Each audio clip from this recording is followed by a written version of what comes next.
was worth about over $1 million when I was 23, and over $10 million when I was 24, and over $100 million when I was 25.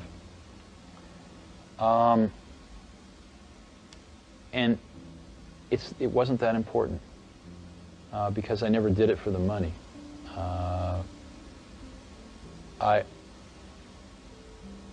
I think money is a wonderful thing because it enables you to do things.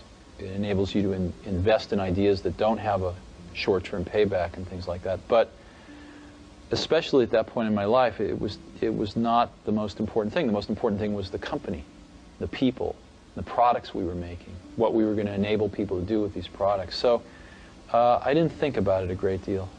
You know, I never sold any stock, and just really believed that the company would do very well over the long term.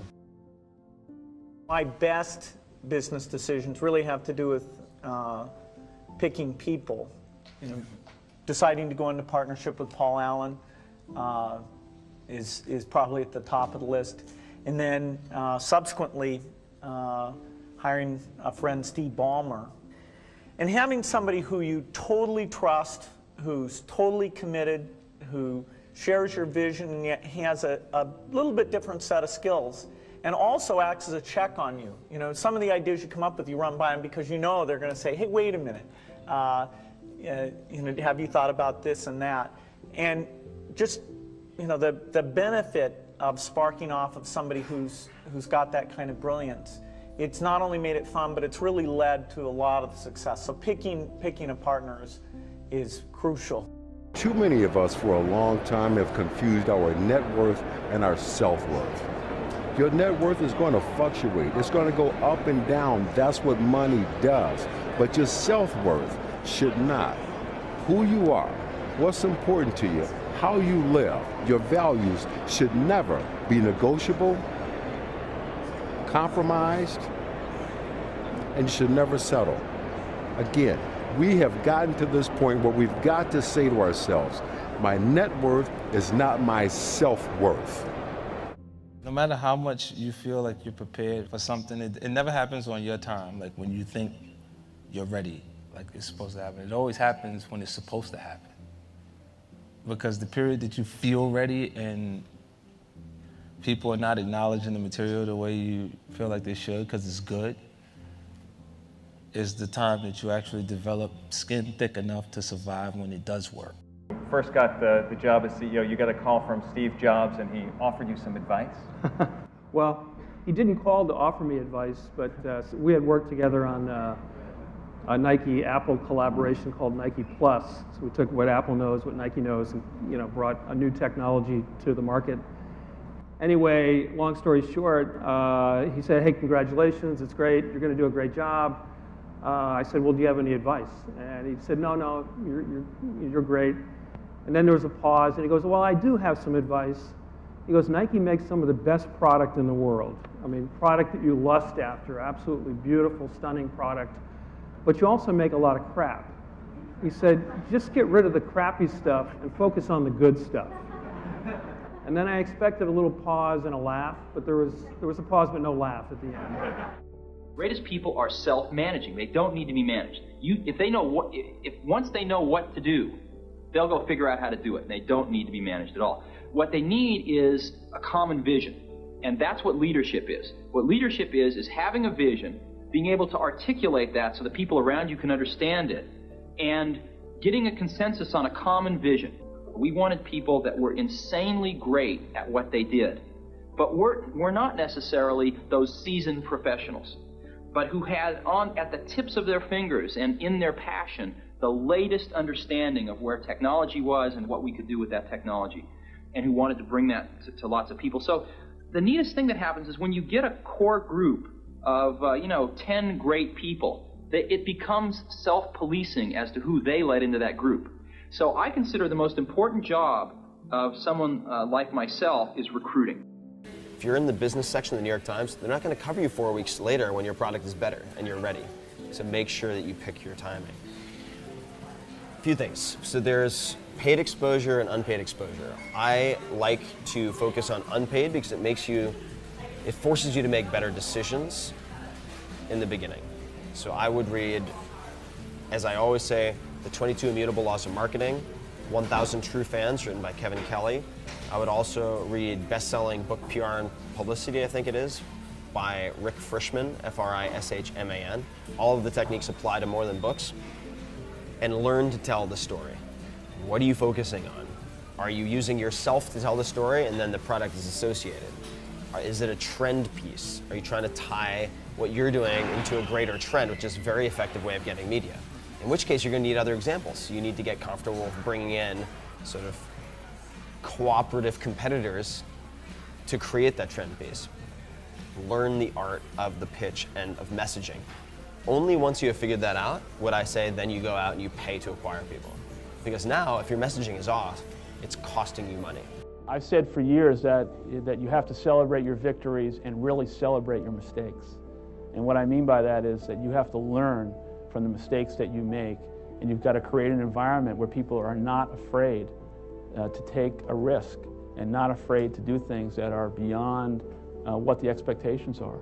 At the same time, you've got to set up a framework for how those things are managed and judged and evaluated. Through that stage in Apple where we went out and we thought, oh, we're going to be a big company, let's hire professional management. We went out and hired a bunch of professional management. It didn't work at all. Most of them were bozos. They knew how to manage, but they didn't know how to do anything. And so if you're a great person, why do you want to work for somebody that you can't learn anything from? And you know what's interesting? You know who the best managers are? They're the great individual contributors who never ever want to be a manager, but decide they have to be a manager because no one else is going to be able to do as good a job as them. How you motivate key employees, I believe, is number one. You got to respect them. You got to let them grow, and you got to trust them and leave them alone. And you have to also show them the opportunity to make more money than they've ever made in their lives. All of that combined, that's how you motivate your key core employees. The question of whether you should take a skill, learn it yourself, delegate it to someone else, or hire a new team member are determined by having a very accurate self-assessment and assessment of your team's skills. Not only what you can do, but what you should be doing. That's very important. So if you're a startup CEO or founder and you have a team of, say, 2 to 10 people, as soon as you have funds to hire, you should not be focused on the things that you are bad at. It sounds very, very intuitive, but it's not, because you might have enough time to do those things, but the question is, do you have the attention to dedicate to those things so they're not an interruption? Especially if you're a venture-backed startup and you're competing against other companies that also have a lot of funding, the game and the race goes to the swift. So you have to have a lot of velocity. But I believed very strongly that we could build a different kind of company. I never believed, never, I think it would have been arrogant to believe, that we could have 1,000, 2,000, or 7,500 stores in the US and around the world. But something really magical started happening. And it started happening as a result of not advertising or conventional consumer classical marketing. The fact is that Starbucks spends very little on traditional advertising. It started happening because we demonstrated to ourselves and now the world that to build an enduring, sustainable, long-term business and consumer brand, it's not about fancy marketing. It's about establishing a very powerful and unusual emotional relationship with the customer. Need to be able to sell, whether it's Kickstarter, whether it's New York Times, whether it's your local newspaper. You need to be able to communicate effectively and sell, which is why when entrepreneurs ask me for books to read outside of business books, I say On Writing Well, Bird by Bird, all books on writing, improving communication. David Ogilvy on advertising, study print ads where you have very little space. I think those are all very, very effective. The best entrepreneurs I've ever met are all good communicators. It's perhaps one of the very few unifying factors. They're exceptional communicators. Practice is the only way to get better at communicating. And practicing speaking does not provide you generally with something to review later, which is why the written word is so powerful. Writing is thought crystallized on a piece of paper that can then be reviewed. It's very difficult to do that with speech, which is why I recommend people focus on honing their skills in writing. And take time to study good direct response ads. Take time to, for instance, maybe develop a swipe file. So one of the things that I did for years is anytime I bought something, I would identify the ad, the phone call, the print ad, the offer, whatever it was that made me decide to buy it, and I would either cut it out or record it, put it into Evernote, whatever it might be, and save it. So I had a record of everything that I bought and why I bought it. And then I could go back and review it, and I'd be like, oh, looks like I fell for this, this, and this. Not in a bad way, but it looks like this tipped me from or not interested to, yeah, I'll spend $550, $500, $5,000 on that. I save all that. Everything that works in sales has been done already. You do not need to reinvent the wheel. So just keep track of the crap that you buy, or the awesome stuff that you buy, and decide, what was the trigger, what pushed me over the edge, and then just sell to people like you. That's what I do. It's really easy. People are like, who's your market? I'm like, well, I'm a 30-something SF-based tech-savvy male, so why don't I just sell to those people? It makes it a lot easier than trying to guess. But if we take the time with ourselves and our staff to go in there and tell them all the ways to use it and reassure them not as only a good product, but here's how you use it to create a good salon experience, or the consumer when you take it home to keep your hair the same in between visits, you fill a need in the marketplace. One, there's a need, of course, to buy a product or another product. But the next one is you must constantly remind them how to use it properly, which makes you a little different. Now, granted, maybe there's another one used the same way, but nobody told them. We're amazed at times when people are using some of our finest products and didn't know there's other ways to use it also. It's through education. You must constantly reinforce the education and why it's so good. Fundamental connection to doing business is basically relationships.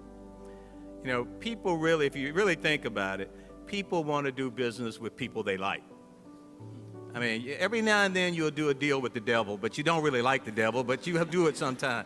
But you'd really much rather do business with somebody you like, somebody who shares your values, somebody who is committed to the same objectives you are, somebody who's willing to work as hard as you are. And when you find those people, those are the people you want to bring under your tent to be part of your business objective. And you've got to do that by sort of presenting yourself in a way that people clearly understand that you are committed to creating value. Business people want to create value. It doesn't mean they don't want to have fun, doesn't mean that they don't want to be involved in other kinds of things, but if you can go to someone and convince them that I can help you create value, and by your ability to articulate that and to communicate it, and to give people the impression that you will work as hard as they will to create that value, you're going to find people wanting to come to you. And so for me, it's sort of been like that throughout my whole career, is being able to say to people and talk to people in a way that convinces them that I am going to do everything I can to help make what they want to achieve a success, and by extension, I'm going to be a success. When I started BET, the guy who invested in BET is a guy named John Malone. He was at that time the operator of the third largest cable company in Denver, Colorado. And he kept investing money into BET without taking additional equity.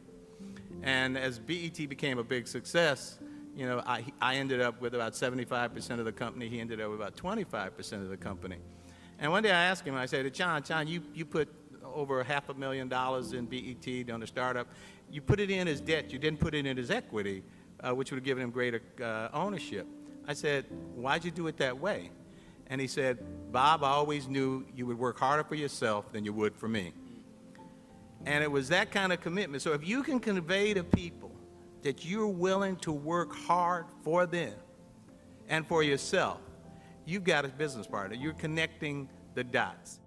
When I decided to do this, I first talked to my wife, who is sitting here in the audience, and she had married relatively stable, goofy, but still relatively stable person working at a Wall Street firm. I worked at a quantitative hedge fund, and this was a hard decision. And I was looking for the right framework in which to make that kind of important decision. And the right framework I found is a regret minimization framework. And so that's just a nerdy way of saying that you want to project yourself to age 80 and then think back over your life. And if you're 80, what are you want to minimize the number of regrets you have throughout that period of time. I think this is something a lot of people do, maybe subconsciously. Very few people probably name it regret minimization framework because most people are healthier than that. But it was a very clear way for me to think about making that kind of life decision. And the way it helped was I thought, okay, if I go do this thing and participate in this thing called the internet that I genuinely believe is going to be a big deal, and if I fail, am I going to regret having tried and failed? And I knew the answer to that was no. But I also knew that if I didn't try, that I would always regret that. I would always wonder, and it would haunt me until that mythical day, which I actually hope will come. When this goes online or whatever it is, it really matters, and it really doesn't matter. What matters is, the people who are sparked by it, and the people who are offended by it. It doesn't matter. You, because it's about motivating the doers. And anyone that wants to sit around and talk, they're taking too much time talking shit about it instead of getting up off their ass and following their dreams. Because I'm here to follow my dreams, and help other people follow their dreams and inspire people who are dreamers. It's crazy that we live in a world that if you're super positive and super creative, that it's scary. So what does that tell you about the mentality of most people if you're scared of positivity and creativity? I only invest in things that I understand and things that I use or would use myself. This is really, really, really important. Anytime I step outside of that is usually when the universe kicks me in the nuts really hard and I lose my money. I think it's critical to, as an entrepreneur, scratch your own itch. It increases the odds of success or the probability of success. And then as an investor, I look for people who are scratching their own itch. Really liking what you do, whatever area that you get into, given that even if you're the best, there's always a chance of failure. So I think it's important that you really like whatever you're doing. If you don't like it, life is too short. If you like what you're doing, you think about it even when you're not working. I mean, it's something that your mind is drawn to, and if you don't like it, you just really can't make it work, I think. Ideas are worth nothing. I mean, ideas are really, they're not a dime a dozen. They're just nothing. All the good founders I know, even the bad founders, can come up with ideas all day long. It doesn't mean anything. You have to be able to execute, and one of the sort of maxims that I was told once was, your success will be measured in the number of uncomfortable conversations you're willing to have. So I often get asked if an entrepreneur should, say, start a business based on one of their passions, or if they should find the most attractive market opportunity and build a business out of that, whether they like it or not. I don't think it's either or. I think you need both. I would say look at your own credit card statement. Identify where you spend an unusual percentage of your income. Where are you price insensitive? Then how old are you? What gender are you? Where do you live? And design a product that has all of those things intersecting. I'm also here to tell you that I feel strongly that long-term value for your shareholders cannot be achieved in an enduring, sustainable way unless the management of the company is completely and comprehensively committed to creating long-term value for the employees. And the two are directly linked together. And any company, any management team that turns its back on its people and doesn't share the success of the company with the people who do the work are not going to finish the race. Our goal is to make the best personal computers in the world and to make products we are proud to sell and would recommend to our family and friends. And we want to do that at the lowest prices we can. But I have to tell you, there's some stuff in our industry that we wouldn't be proud to ship, that we wouldn't be proud to recommend to our family and friends. And we can't do it. We just can't ship junk. So there are thresholds that we can't cross because of who we are. But we want to make the best personal computers in the industry. There's a very significant slice of the industry that wants that too. And what you'll find is our products are usually not premium priced. You go and price out our competitors' products, and you add the features that you have to add to make them useful, and you'll find in some cases they are more expensive than our products. The difference is we don't offer stripped down, lousy products. You know, we just don't offer categories of products like that. But if you move those aside and compare us with our competitors, I think we compare pretty favorably. And a lot of people have been doing that and saying that now for the last 18 months. One of the key components of growing a business is getting the necessary capital to grow. So if you start off where you own 100%, but you need more capital to grow the business, you may have to sell off 20%, 30%, depending on how you look at the business needs. Don't fear that. Don't be afraid about the notion that you might fall below 51% and therefore not be minority owned. Because being minority owned is the culture you set, is the focus you set, it's the service you make to serve the minority community, and it's your commitment to do what you can do best within the minority community. Keep in mind, if you go back to J.P. Morgan Chase, Jamie Dimon probably owns less than 0.005% of Chase. Right, he's the CEO. He's the CEO. But no one will ever question whether or not he's in charge of Chase. But he's brought in capital as a publicly traded company to grow that business. So whether you get money from outside investors or whether you get money from friends or family, don't be afraid to take on capital, sell shares or restructure debt or trade preferred or common, whatever it is, because the notion is you want to be in charge of a growth company, if that's what you want to be, a company that can go to scale, a company that compete, and you need capital to grow.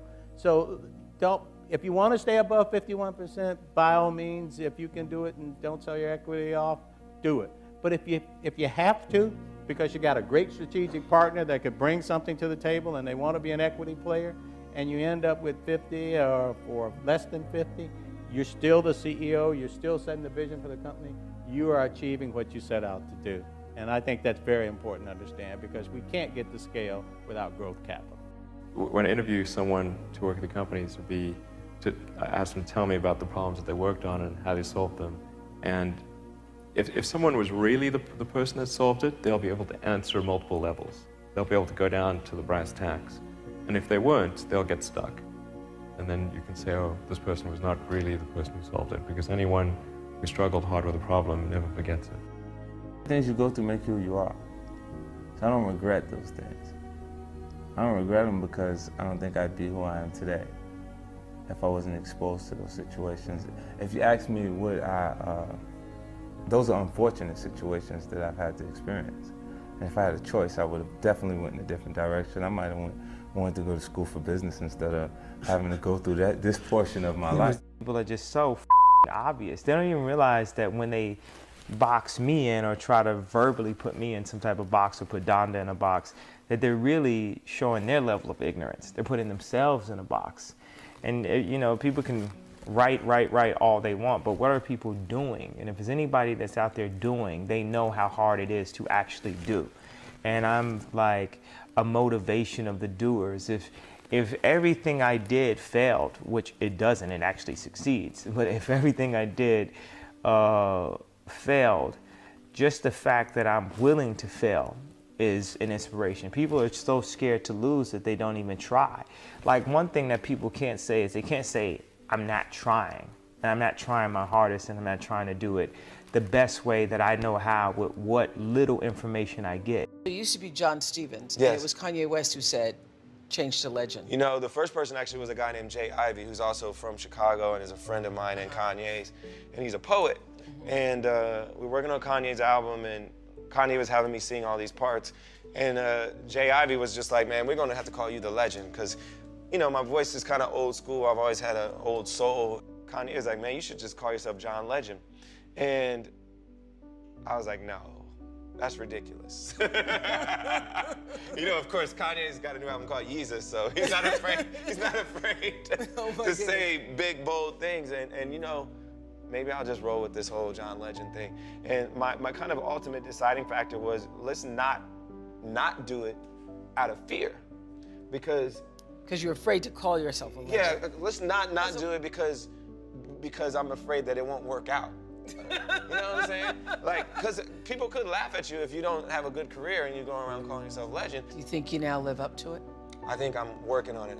Approach is premium products at non-premium prices. So we sell the hardware at break even. So we don't try to make any money when we sell this hardware. And we hope to make money when people use the devices, not when they buy the devices.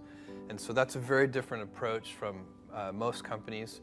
Most companies are building quite a bit of profit into the sale of these devices. Risk is a necessary component of progress. You can make any pioneering movements in the world of any kind, whether they be the geographical, physical exploration that I've just been talking about, or whether it be a more cerebral exploration of a scientific field. Or I bet you could ask that question of every speaker here, and I bet that every speaker here has taken substantial risks, whether it be intellectual or otherwise, to achieve what they've done. Hello, I'm Bill Gates, Chairman of Microsoft. In this video, you're going to see the future, Windows. Microsoft first came up with the Windows concept back in 1983. And today, the leading software users have switched into the Windows environment. It's really incredible how quickly our powerful applications like Word and Excel and PowerPoint have been adopted. It's not just Microsoft applications. Even companies like WordPerfect and Lotus have now come out with Windows applications. And every week we see new innovative work. It's really attracting all the innovation in the industry. We predicted this a long time ago, and now it's the future. What we have always wanted to do is raise the standard for what it means to be customer-centric to such a degree that other organizations, whether they be other companies or whether they be hospitals or government agencies, whatever the organization is, they should look at Amazon as a role model and say, how can we be as customer-centric as Amazon? Even competitors, I imagine, right? Hopefully competitors as well. But if we could make, if that could be our legacy, that we kind of raised the general idea of what it means to be customer-centric, that would be a huge accomplishment. It would be accomplishing a mission that's much bigger than ourselves. Follow those rules that society has set up in the way that they control people with low self-esteem, with improper information, with branding, with marketing. I refuse to follow those rules. It's about truth, it's about information, it's about awesomeness, and the only luxury is time, the time you spend with your family. That's the only luxury. So this concept of luxury is improper to me. When I compare myself to Steve Jobs or Walt Disney, Howard Hughes, David Stern, Michelangelo, Da Vinci, Jesus, or whatever it is, I'm saying these are my heroes. These are people that I look up to. This is the type of impact I want to make on the earth. If I can make this type of impact up to this point, what can I do if you call Bob Iger and say, yo, give him a shot? If you call Oprah and say, yo, back this kid. His parents were educators. He wants to educate. He wants to look at curriculums and say, how do we simplify that? Exactly what I did in music, I want to apply to product. I want to apply to education. This is what my company, Donda, is about. Now is the time to take risk. You don't have kids. As you get older, your obligations increase. And once you have a family, you start taking risk not just for yourself, but for your family as well. It gets much harder to do things that might not work out. So now is the time to do that. before you have those obligations. So I would encourage you to take risks now. Do something bold. You won't regret it. So many people try to talk me out of starting a rocket company. It was crazy. One good friend of mine collected a whole series of videos of rockets blowing up and made me watch those. He just didn't want me to lose all my money.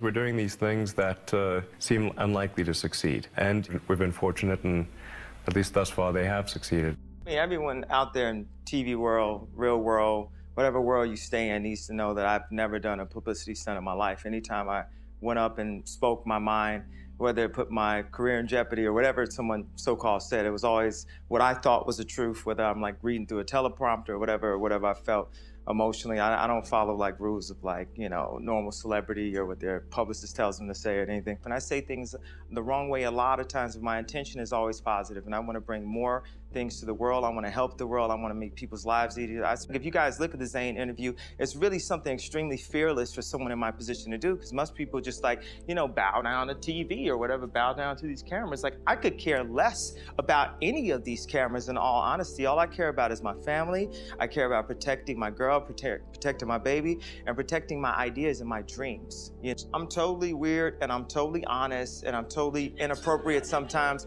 And the thing is, you know, for me to say I wasn't a genius, I would just be lying to you and to myself. If you're a new company, I mean, unless it's like some new industry or new market that, if it's an untapped market, then you have more ability to, the standard is lower for your product or service. But if you're entering anything where there's an existing marketplace against large entrenched competitors, then your product or service needs to be much better than theirs. It can't be a little bit better, because then you put yourself in the shoes of the consumer and they say, why would you buy it as a consumer? You're always going to buy the trusted brand unless there's a big difference. So a lot of times, you know, an entrepreneur will come up with something which is only slightly better. And it can't just be slightly better. It's got to be a lot better. My calendar gets very full with those, and then at night, after the kids have gone to bed, I'm on email a great deal. I get messages during the day. That's my chance to give long responses. And then over the weekend, I send a lot of mail as well.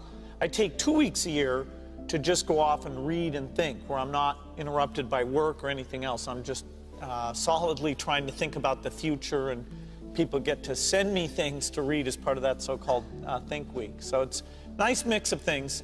About 25% of the time that I'm out traveling around, meeting with customers, Europe, Asia, and that sort of helps me think, okay, do we have the right priorities? What are people responding well to, and what would they like to see us do better? Think about how well you want to do, and particularly if you're starting a company, you need to work super hard. So what does super hard mean? Well, when my brother and I were starting our first company, instead of getting an apartment, we just rented a small office, and we slept on the couch. And we showered at the YMCA, and we're so hot up, we had one computer, so the website was up during the day, and I was coding at night, 7 days a week, all the time. And I sort of briefly had a girlfriend in that period, and in order to be with me, she had to sleep in the office. So work hard, like, I mean, every waking hour. That's the thing I would say, particularly if you're starting a company. And I mean, if you do simple math, say like, okay, if somebody else is working 50 hours and you're working 100, you'll get twice as much done in the course of a year as the other company. Do the things unsuccessful people don't want to do or have a very difficult time doing, guys, very difficult time. And that is keeping yourself going when nothing's working, when everyone else is saying no, no, no, no, no. If you want to be in business for yourself and free, you must learn to dominate. You cannot compete, okay? How many were trained this? Competition is a healthy thing. That message was not being delivered to entrepreneurs. That message was being delivered to consumers. There was somebody saying, look, the more oil companies we have, the better, because it's good for the customer, right?